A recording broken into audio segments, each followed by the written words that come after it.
Avant de commencer, merci beaucoup d'être là, Antoine Villemans, qui va du coup répondre à nos quelques questions qu'on aimerait bien vous poser. Donc, pourquoi avez-vous commencé une carrière solo?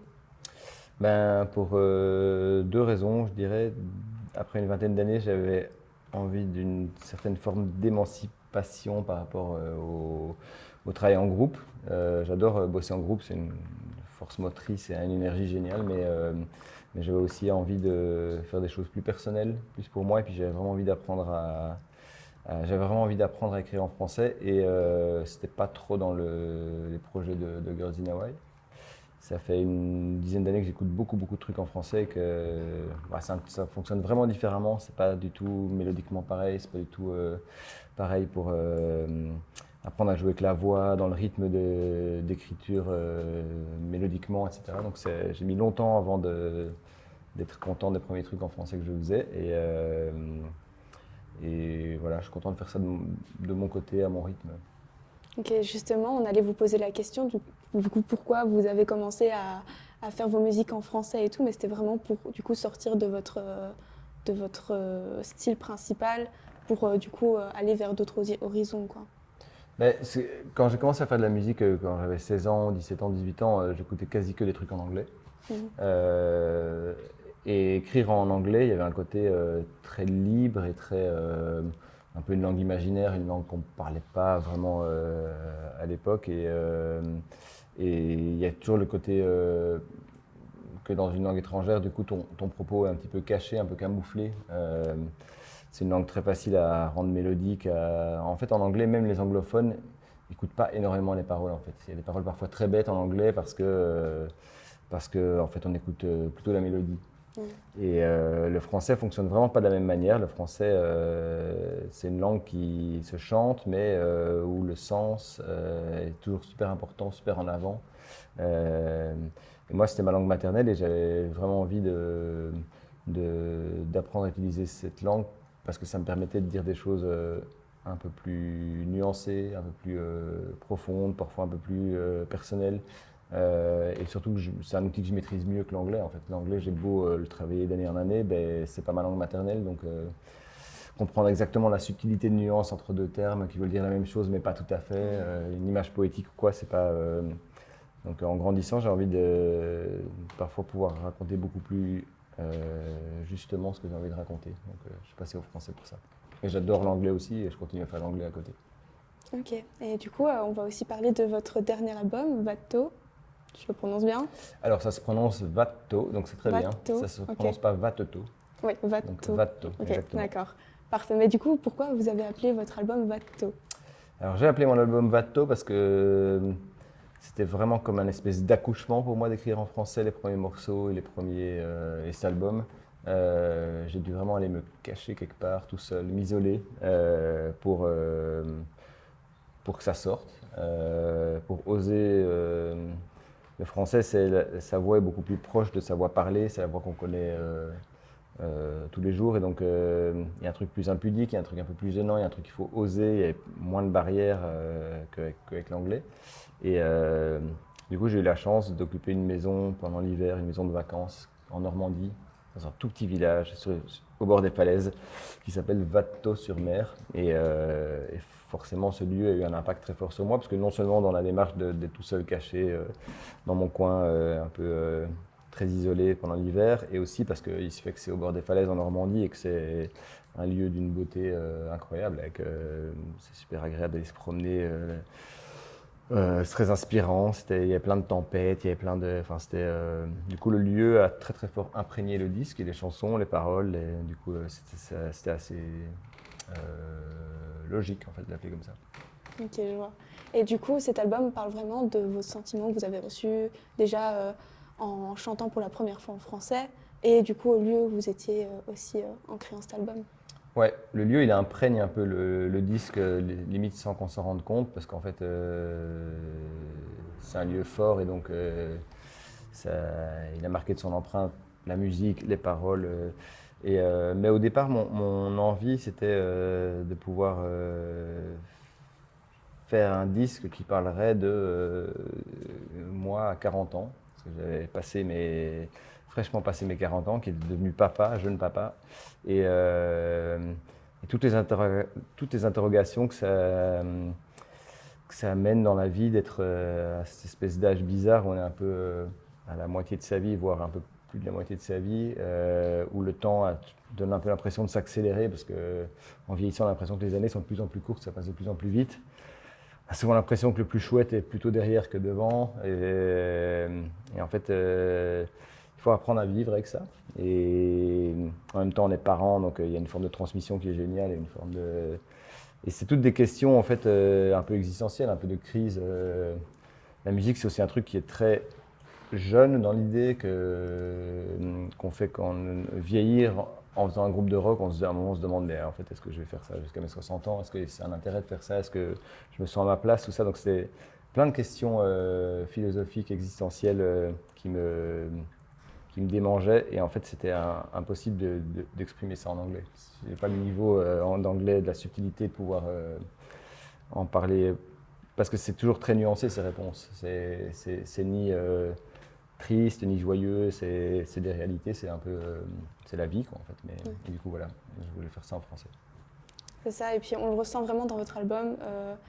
Moi personnellement j'ai ressenti de la nostalgie. Je ne sais pas si c'était voulu, mais quand vous avez parlé du ce qui est passé et maintenant on regrette aussi par rapport à ce qui s'est passé, bah, je l'ai ressenti personnellement, donc voilà. Mais du coup, votre genre a vraiment changé du tout au tout depuis que vous êtes en carrière solo. Donc entre votre carrière avec Girls in Hawaii et votre carrière solo, pourquoi ce changement de style Bah, je crois qu'il arrive un peu sans spécialement qu'on le décide, hein. C'est pas forcément prémédité. Après, le fait de passer de l'anglais au français fait qu'il y a quand même une assez grosse différence. Mais après, c'est juste parce que du coup, en solo, je me suis enfermé dans une maison. J'avais pas spécialement envie d'avoir un batteur dans le groupe, de voir travailler avec plein de musiciens. Tout. J'aimais bien l'idée de faire un peu tout dans mon coin, avec des boîtes à rythme, avec des synthés, de tout jouer moi-même. Et puis, c'est devenu d'autant plus comme ça parce que c'était le Covid. Donc c'était compliqué de rencontrer des musiciens et aller en studio. Donc c'est un album que j'ai vraiment joué tout et puis mixé moi-même. Et donc ça a amené ce côté un peu intime, carnet de notes, un peu personnel et où il n'y a pas spécialement l'énergie d'un groupe plus rock avec une batterie, avec toutes les voix sont un peu susurrées, toutes les voix. Donc ça amène une espèce de douceur, un peu de timidité comme ça, et comme il y a un côté un peu confession parfois dans le disque, après les arrangements vont dans ce sens-là, et il fait qu'après c'est une musique différente parce que c'est pas l'énergie d'un groupe, mais c'est plutôt un projet solo. Mais c'est pas des choses qu'on prémédite, ouais, c'est des choses qui arrivent comme ça. Et puis souvent, moi, j'en ai pas spécialement la conscience ni le recul. C'est une fois que le disque sort, qu'on en discute avec des gens, que je fais des interviews et qu'on me dit « Ah bah oui, c'est vrai ». Voilà. Après, Et du coup, vous qualifierez comment votre style de maintenant? dans le projet de l'album en solo, je dirais que c'est de la chanson parce que c'est vraiment du coup de la chanson à texte avec beaucoup plus d'importance sur la voix et le texte que dans Girls in Hawaii. Et puis je trouve ça, moi je dirais que c'est assez atmosphérique. Ouais. Ok, je vois. Et du coup, on sait à quel point un album, ça peut être compliqué à faire. Est-ce que vous avez été vraiment tout seul du début à la fin ou est-ce que vous avez eu de l'aide, vous avez été accompagné à un moment? Non, pour celui-là, j'étais quand même vraiment assez tout seul. Il y a un morceau où j'ai été travailler avec un musicien ou l'autre pour des petites parties particulières que je ne savais pas jouer ou j'avais envie d'avoir un input sur un ou deux morceaux. Mais il a été au final masterisé avec quelqu'un et puis donc dans les différentes étapes, l'enregistrement s'est tout fait tout seul dans sa maison. Puis j'ai beaucoup bossé quand je suis revenu pendant le Covid chez moi à la maison. Puis j'ai tout mixé moi-même, ce qui est un peu pas courant mais on a beaucoup fait ça avec Girls in Hawaii au début, il y a 20 ans. Et donc ça me plaisait de revenir un peu à ça. C'est le confinement, j'étais à la maison un peu coincé, donc je me suis dit c'est génial, 3 heures par jour, je vais aller 3-4 heures par jour travailler sur mon album. Et j'ai fait ça pendant quelques mois, pendant tout le confinement, donc ça m'a plutôt aidé en fait. Et après, il y a une étape en général qui est assez cruciale sur un album, c'est ce qu'on appelle le mastering. Donc, on va dans un studio très professionnel, on amène son disque mixé, et puis il doit faire plein de réglages pour que le disque fonctionne et soit écoutable dans une voiture, dans une chaîne hi-fi, au Walkman. Il y a des fréquences qui vont casser les oreilles de tout le monde qu'il faut traiter. Ça. Surtout quand on n'est pas bon mixeur, il y a beaucoup de travail à faire au mastering. Donc ça, j'ai eu un mastering qui a duré une semaine. Généralement, c'est fait en une journée, avec quelqu'un de super patient et super chouette, qui a vraiment rendu mon mix écoutable. Parce que moi, j'ai les bonnes intentions de mix, mais je ne suis pas ingénieur du son. Donc, voilà. Donc pour ça, j'ai eu de l'aide. Mais après, j'ai fait la pochette moi-même aussi. Par contre, une fois que le projet a démarré, qu'on a commencé à faire des dates de la promo, là j'ai eu vraiment beaucoup d'aide d'une boîte de promo, d'une boîte de management, etc. C'est normal. Et du coup, votre album, est-ce que vous pensez qu'il a rencontré le succès que vous voulez? Oui, en fait, j'avais strictement aucune attente sur ce disque-là, parce que c'était plus un processus pour moi, c'était plus petite mise en danger, un truc que j'avais envie de faire, trouver une façon ouais, c'est comme je disais tantôt, d'un peu passer mes 40 ans en musique, pouvoir aborder des thèmes plus personnels, mettre moins dans l'énergie rock de la musique, mais plutôt parfois dans le côté un peu plus littéraire, poétique et tout ça. Et donc, pour moi, je rêvais d'apprendre à écrire en français. Je rêvais aussi d'apprendre à jouer du piano. Donc, c'est plein d'étapes que j'ai fait qui ont amené cet album solo. Et le fait qu'il existe, moi j'étais juste content qu'il existe d'une manière ou d'une autre parce que j'y ai passé beaucoup de temps et que je trouvais les chansons chouettes, intéressantes et je les faisais écouter à des gens, ils me disaient ah c'est cool, tu devrais en faire un petit album, ça serait cool que ça existe. Mais au départ je voulais juste pas spécialement en faire un vinyle ou un disque, je voulais juste que ce soit disponible quelque part. En fait. Garder une trace de ça et voir un peu si ça allait plaire à des gens. Et en fait, c'est resté plus intime que Girls in Hawaii parce que c'est beaucoup moins connu, parce qu'il faut un peu recommencer tout le processus au début. Mais moi, j'étais plutôt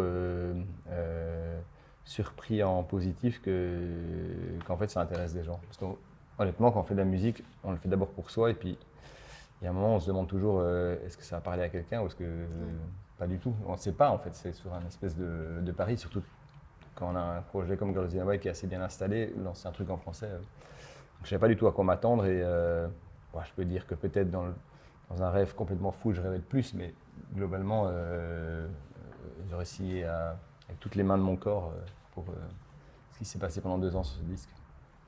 Je vois. Et du coup, vous comptez faire un deuxième disque après celui-là? Trop bien. Là, je suis occupé à écrire. J'ai commencé à écrire il y a quelques semaines en parallèle d'un nouvel album qu'on est occupé à faire avec Girls in Hawaii. Donc là, j'essaie pour la première fois dans ma vie, apprendre ce qu'on appelle la dichotomie. Donc arriver à travailler sur 2 choses différentes en même temps. Je crois que les femmes sont plus douées que les hommes en général pour faire ça. Mais je trouve ça assez intéressant. Donc normalement, en fait, moi, je suis très obsessionnel. Donc quand un truc prend de l'importance et que je suis occupé à travailler là-dessus, limite plus rien d'autre n'existe. Et j'aimais ce côté-là dans la vie, bien que ça rend parfois ça peut rendre un peu fou, mais depuis de toute façon que j'ai un enfant, c'est plus du tout possible de gérer la vie comme ça parce que on peut plus être complètement obsessionnel et complètement à 100% dans quelque chose. Donc tout le défi maintenant qui m'intéresse, c'est plutôt d'arriver à te passer de manière légère et enrichissante d'une chose à l'autre. Ok, je vois. Merci beaucoup d'avoir répondu à nos questions. Merci. Et voilà.